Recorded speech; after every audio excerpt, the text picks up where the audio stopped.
Hi guys, so nasa EDC na kami and graduate na nga ako. Tapos mayroon akong flower. Si Angel ang bumili. Sila mami ang nagbayad. Ano daw? Pero nakalagay dito, congratulations to our magna cum laude. We are so proud of you. Nasa Kabalan kami. Ay, joke! Kabalan. Ayun, ayaw mo. May iba yung nag-reaction. Ginawa ko na to kanina pero naka-zoom in.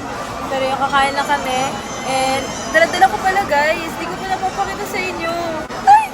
Ay! Dala-dala! Akala ko ba? Pero ayan. Tada! Magna cum laude. Thank you so much, mommy and daddy, sa pag-aaral sa akin. Si Angel na lang ang hindi pa mag-graduate. Hindi namin alam kung aabot siya doon. But we are looking forward to it. Joking. Kaya. Kami guys ay kakain na din. Nahanap kami ng food. Na wala pa kaming kain.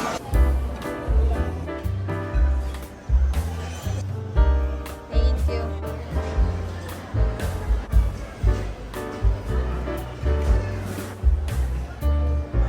Hindi ko na alam ano mga pinagkukuha ko.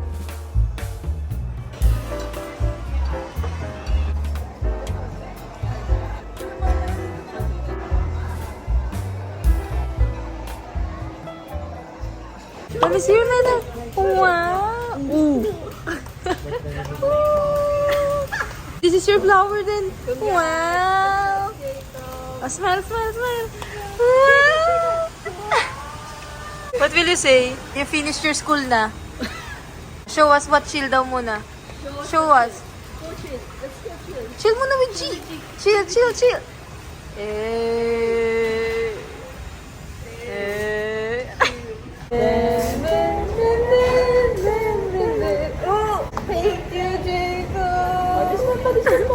Okay na, nakaset. Hala ka, din na si Jacob. Oh no. Jacob. Just point. Oh, yan. Just show your daddy. Naglalaro na si Angel. Ayun na nga.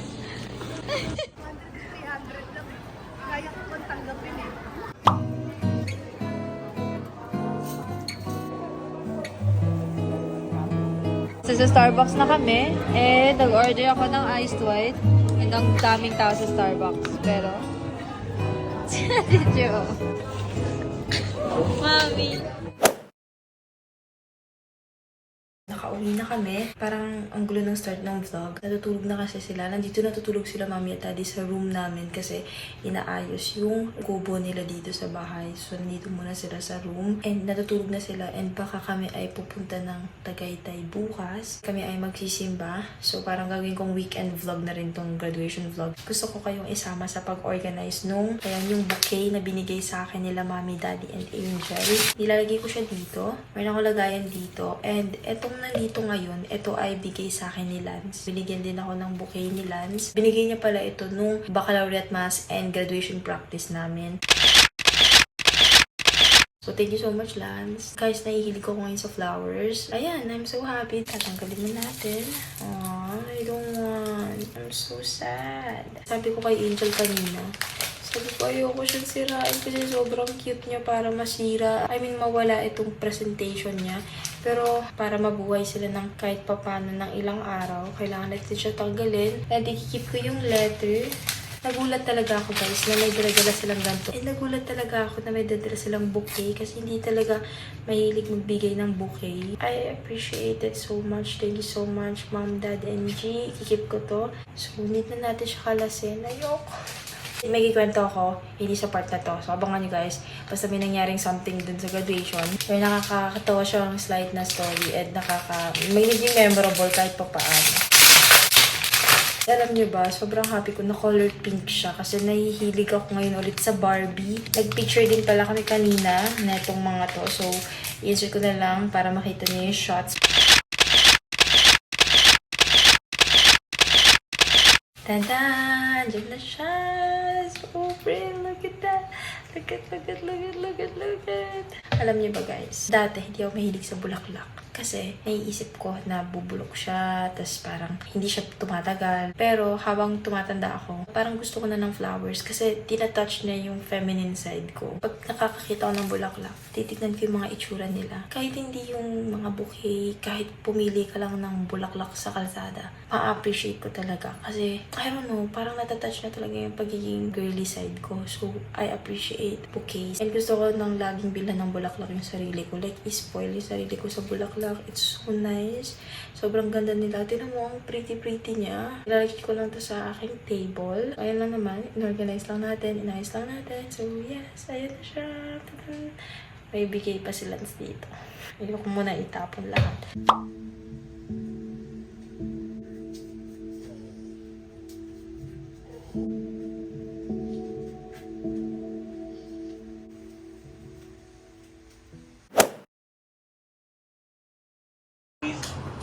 This is Dachi.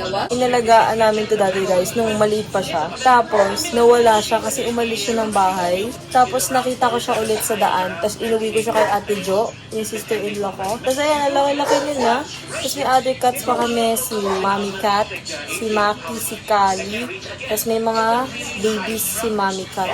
So, dami na namin pusa. Minsan lang siya malambing. Nangangalmot to ng mukha. Ito naman yung Hey, Dachi!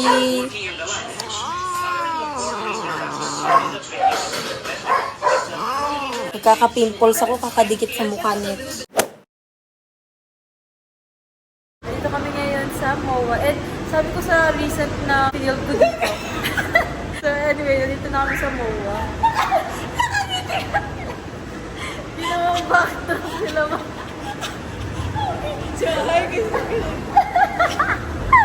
Dito na kami sa IKEA guys. Sabi ko kay Mami, walang exit dito pag pumasok ka. Isa lang ang labasan. Hala ka man, pumasok ka sa showroom.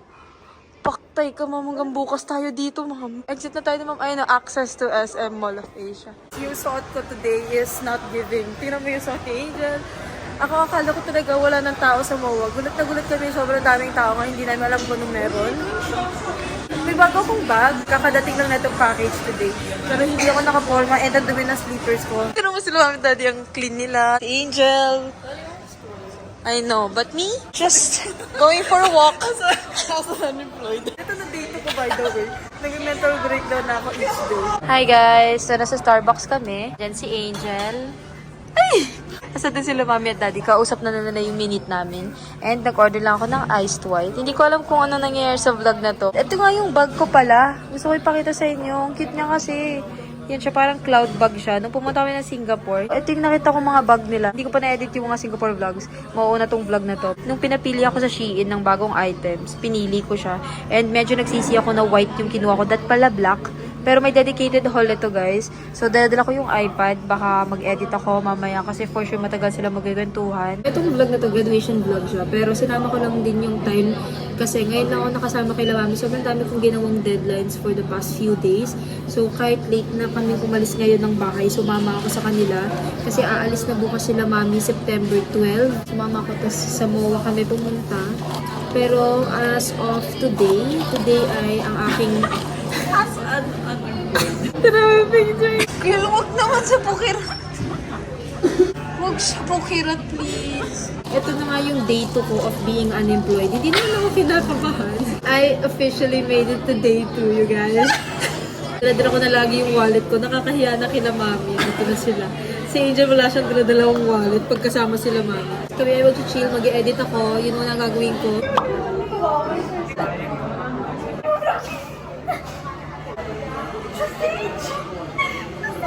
Traumatized.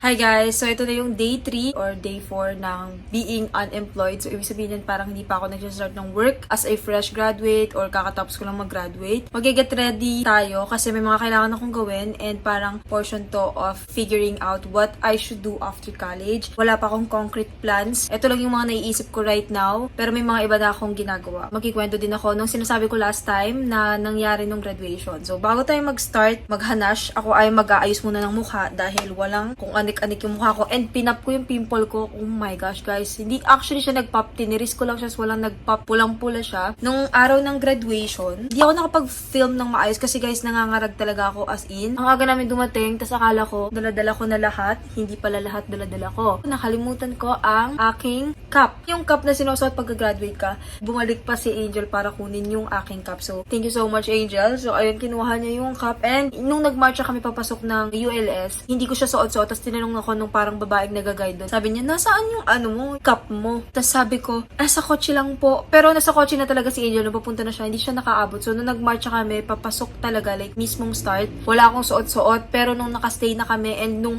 ginanon na siya, meron naman ako suot-suot. Tapos, nung nandun kami sa kotse, umiyak pa ako kasi nga, knowing na wala akong cup, na overwhelm ako, and ayoko talaga umattend ng graduation, guys. Pero umattend pa din ako, umiyak ako, but nairaos. So, dadagdagan ko yung suot kong sunblock, gagawin natin itong dalba, color correcting. Hindi kami masyadong nagstay nila Lance and nila Mami kasi gutom na and iniiwasan namin yung traffic kasi alam kong magsa-stuck yung mga kotse kasi sobrang daming tao nung graduation syempre and para makalabas kami and para makakain na kasi gutom na talaga. Tapos may dala-dala silang bouquet and first time ko lang ulit makita yung tatay kong umiyak. So grabe guys, nakita nyo naman sa footage, ako talaga ay naiyak. Nakita ko si dading umiiyak and pagka naiyak talaga yung mga parentals, naiiyak talaga ako. Tapos kami ay nag-buffet 101. Tapos ito pa guys, nung sa buffet 101 kami, magko-closing or magpo-pull out sila ng 2:30. Dumating kami doon ng 1 something. Hindi nakaabot yung kapatid ko, si Kuya Jazz, Ate Jo, at si Jacob. Hindi sila nakaabot sa buffet 101 kasi nga nag-pull out ng 2:30. So pagkakain namin doon, nagmamadali na kami. Onting-onti na lang yung pagkain. Tapos nakikita mo nagliligpit na sila. Yun lang ang celeb namin after na nag-Starbucks kami. By the way, gagamitin ko itong Get Ready With Me na On The Glow Skin Booster. Ang shade nito is Kitana. Connected din kung ba't ako nagpe-prep ngayon dun sa topic kung ano ang gagawin ko after college. Nagpe-prep ako ngayon dahil after neto may kailangan akong i-film na sponsorship, may kailangan akong i-film na collab, and kailangan ko mag-picture para sa shop ko. May other commitments ako sa mga other brands na ongoing, hindi ko pa tapos, and may mga bagong dumating. Ayun ang gagawin ko, and hindi ito concrete plan like forever kong gagawin. For now, habang andyan yung opportunities, habang may dumadating, tatanggapin ko wholeheartedly.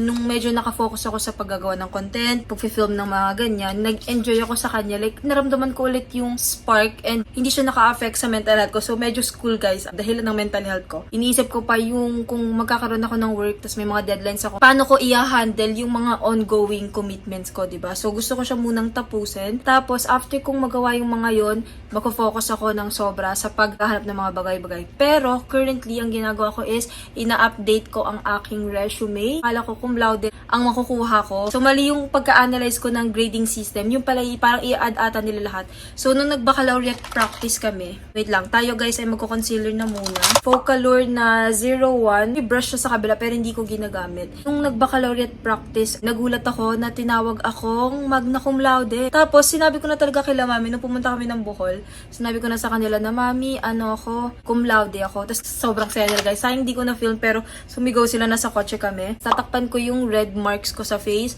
gamit itong Focalure na concealer. Ayan siya. Dami niya nang nakalagay. So, gagamitin natin yung green para ma-cancel out yung redness. Gagamitin ko lang din yung fingers ko. Nung practice namin ng graduation, hindi ko alam. Nagulat talaga ako. Bilang tinawag yung pangalan ko. Tapos, what? Legit ba? Tapos parang nagkapalit pa kami. Iba pa yung kumuha ng medal ko kasi parang parehas kami ng apelido. Pero okay lang naman yun. May mga ganun talaga instances. O, nung pagka-uwi ko, kausap ko si Kuya Jazz. Sabi niya, wag na daw muna sasabihin. Bibiglain na lang daw pagka mismong graduation na. Parang bibiglain, parang nung mali nung term. At din pala guys, hindi din pala ako nagpag-graduation picture kasi nung graduation picture namin, nasa Bohol ako. So, hindi ako nakapag-picture so wala ako sa yearbook, but it's okay. Kasi guys, talagang gusto ko lang talagang matapos yung school. Hindi ko na rin want umattend ng graduation pero syempre, ano din yan nila mami. So, kanilang success din yun and sobrang proud daw nila na nakagraduate ako. So, umattend ako and para kay mami talaga yun. Syempre, sila nagpaaral sa akin. So, graduate talaga kami nila mami. Gagamitin ko naman itong instant age rewind na eraser. Galing siyang Maybelline ata. Kukonsil natin yung other parts. Super thankful and sa mga naging ka-groupmates ko and ng mga nakatulong namin sa school. Thankful din ako sa kanila dahil kundi dahil sa kanila hindi ko ma-achieve yung magna cum laude. Nalilito na ako ng topic ko. Focus na ako sa mga deadlines ko with brands. Ayan yung nasa harapan ko. Di mo naman di pwede talikuran habang naka-open yan for you. Syempre tatanggapin natin. So yun muna pero hindi ko siya gagawin forever kasi guys hindi talaga same every month, hindi siya same every year. Nag-iiba talaga depende kung may pukuang brand, depende kung ilan yung views. Hindi ko kaya mag-rely forever sa ganon and maapektuhan ng mental health ko dun guys. Siguro ililimit ko for 6 months. Hindi ko gusto lahat sabihin sa internet kasi syempre sarili kong journey yun and kinakabahan ako sa may mga nagwi-wish natin ng bad luck, hindi naman mawawala yun. Yung pinaka-happy ako kasi hindi ako minamadali nila mami. Tinatanong ko din yung progress ni mami nung after niya mag-graduate, like ano ba yung nangyari. Pero syempre, hindi rin ako magsaslack or mag-chill ng sobra. May kasama talagang kinakabahan talaga ako ng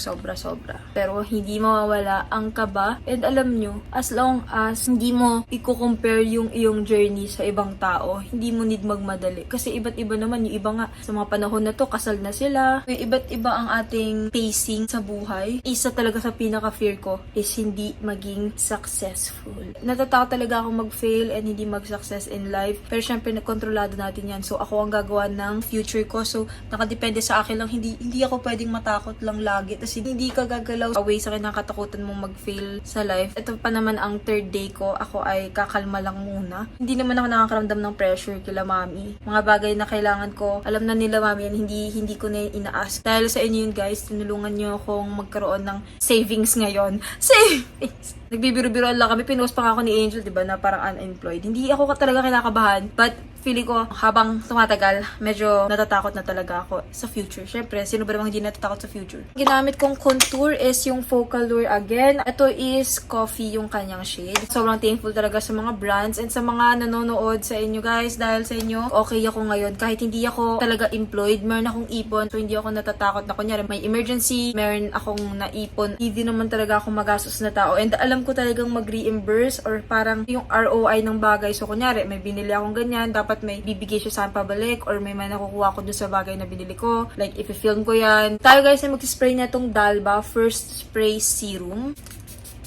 para magstay lang in place yung mga bagay-bagay sa mukha. Ito yung haluin ko para sa blush. So, minimix ko yung Get Ready With Me na Nairobi na highlight. Tapos, itong Bare and Bliss na 04, yung highlight yung ilalagay ko dito sa taas. Dati, hinihiwalay ko sila. Pero nakita ko nagmimix din naman. So, pinaghalo ko na. Bare and Bliss, ilalagay ko dito sa baba. Spray natin ng Dalba itong brush. Mas kinikilala ko yung sarili ko kung ano yung gusto kong gawin in the future. Kung ano yung first job mo, hindi naman laging yan yung dream job nyo. Iba't iba talaga, hindi agad-agad na makukuha and hindi natin agad-agad nakilala ang sarili natin. Makikita mo, ay nag-iiba pala ako. Iba na pala ang gusto ko. Parang ganun. O tinitake ko lang yung time ko but syempre mindful pa rin sa oras. Parang dati nag-aaral lang ako tas ngayon never na ako magkakaroon ng assessment. Ayun din pala guys, asikasuin ko din pala yung aking mismong diploma, transcript of records, yung parang paper ko for Latin honors. Latin is pupunta namin sa school. Gagawin din namin yung alumni card namin. Babalik namin yung aming toga. So madami na din pang kakailangan gawin. Pinaka-in-overthink ko nung nakaraan. Kasi dahil sa school, nagkakaroon ako ng routine. Meron akong constant na something which is yung school.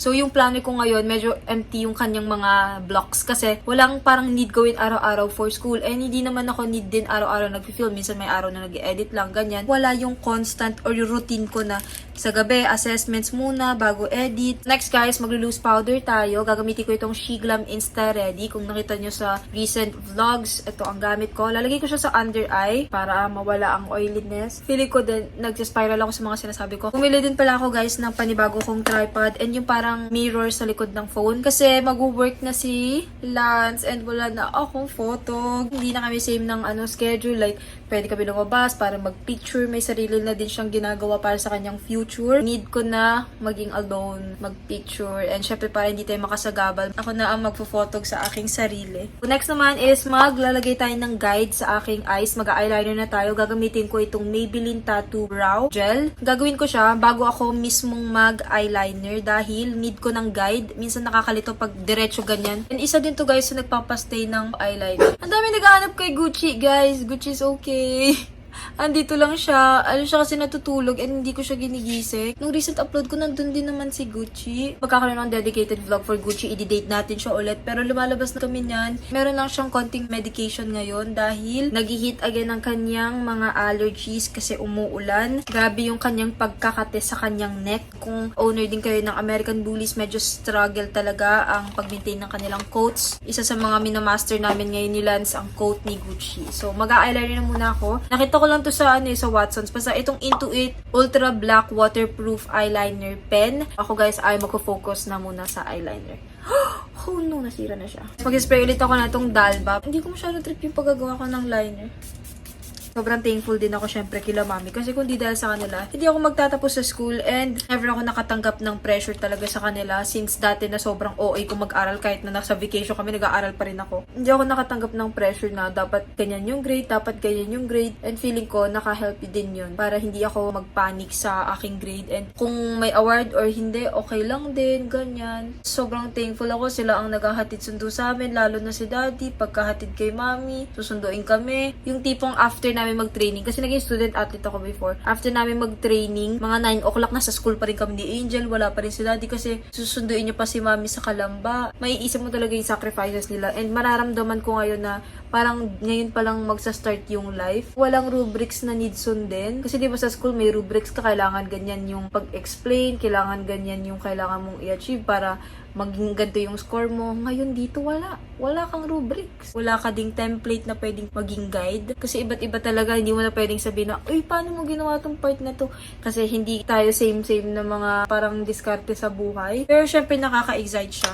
Kasi ang pinakagusto ko, mas makikilala ko yung sarili ko. Ginagamit ko pala itong Shiglam Vinyl Pop Color Palette. Gamit ko yung palette na Color Me Crazy. Kinukuha ko tong color red dito. Nilagay ko lang ng line yung aking mata banda. Sa taas, ayan. Tapos lalagyan ko rin siya dito sa may baba. Like, lalinyan ko underneath ng mata. Mauuna tong vlog na to, itong graduation. I-edit ko na guys ang Singapore vlogs. And tinanong na ni Daddy, I think papanood din ni Daddy yung Singapore vlog. Pero i-edit ko na guys, malapit na. Singapore vlogs are coming! Gagamitin ko ulit yung Insta Ready na pinakita ko last time sa inyo. Pero yung loose powder yung gagamitin natin. So ito yung nasa baba. Ito yung curler na gagamitin ko. Ililimit ko yung sarili ko. Feeling ko around 6 months. Na ito yung plan. Tapos ipupush ko talaga yung sarili ko. Like, sobrang mas extra effort. Tapos, pag kunyari nakita ko, medyo hindi ko na siya nagustuhan or gusto ko na talagang mag-start dun sa work talaga kung ano man yun in the future. Kung mga panahon na yun, tapos kaya ko pa ding i-manage, like, ginagawa yung YouTube and yung content creation habang nag-work kung ano man yung other na full-time job. Edi laban kung kaya. Gamit ko itong Maybelline. Inuubos ko na lang siya. Ito yung Hyper Curl waterproof na mascara. Yung hair off-cam ko na gagawin and medyo bibilisan ko na hindi ko na need maghanash kasi may mga kailangan pa talaga akong gawin. But for now, ayun ang gagawin ko and I will push myself and do my best sa kung ano yung ginagawa ko right now. Like ano yung present, doon tayo magpo-focus kasi lahat ng gagawin natin sa present, ang magiging result nun is yung mangyayari sa future. So, mag-focus tayo kung ano yung kaya natin i-control and for now, nakokontrol ko now yung mga ginagawa ko. So, dito ako magpo-focus imbes na mag-overanalyze at mag-overthink ng future na hindi ko malalaman anytime soon. Gagawin ko muna yung mga requirements para okay na. But ayun lang naman for this vlog. So thank you guys so much for watching. See you guys on my next video. Don't forget to take lots of water, get your vitamins, stay safe. You can follow me on all my social media accounts. Instagram at Emma Ara, TikTok at Emma Ara pero AAA. Nasa threads din ako guys. May shortcut sa Instagram pero pwede nyo i-search at I Emma Ara din. And pwede nyo i-follow si Gucci at Gucci the Bully tas 3 underscore. Meron din ang pre-love store guys. So magpipicture ako ng bagong mga items so pwede nyo i-check out. So yun lang guys. Bye! See you guys sa susunod na mga vlogs.